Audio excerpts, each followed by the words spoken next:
Did you know that your body has more bacterial cells than human ones? Yeah, you heard that right. There are more bacteria than you are human. So if we take a look at the cells in our body, only about 10% of them are actually human. The other 90% belong to bacteria. Now, don't freak out just yet. Most of these bacteria are actually beneficial for us. In fact, we need them to survive. For example, there are bacteria that help us digest food, produce vitamins, and even protect us from harmful pathogens.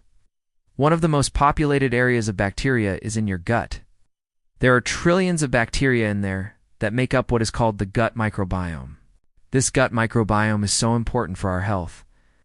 It helps us break down food, synthesize new compounds, and even influences our mood and behavior. Or when we are born, we start acquiring bacteria from our surroundings. And by the time we reach adulthood, we have accumulated a unique collection of bacteria that makes up our microbiome. This microbiome is so unique that it can be used to identify individuals just like fingerprints. But here's the crazy part. Even though we have more bacteria than human cells, we still have more DNA than bacteria. That's because the DNA in human cells is much larger than the DNA in bacteria. In fact, the total length of all the DNA in your body is about 2 meters, if you were to lay it out end to end.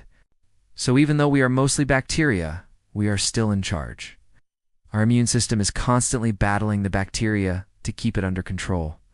And when things get out of control, we get sick. For example, when Streptococcus bacteria enter the body through a cut or wound, they can cause an infection that leads to sepsis. Sepsis is a life-threatening condition that occurs when the body's response to infection damages its own tissues and organs. But not all bacteria are bad news. Some of them are actually good for us. For example, Escherichia coli, or E. coli, is a type of bacteria that lives in our gut. It helps us digest food and synthesize vitamins. But when it enters the body through a wound, it can cause an infection. So it's not the bacteria itself that is harmful, but rather where it is found. Now, this might freak you out a little bit, but it's actually a good thing. We need bacteria to live. And the more diverse our microbiome is, the healthier we are likely to be.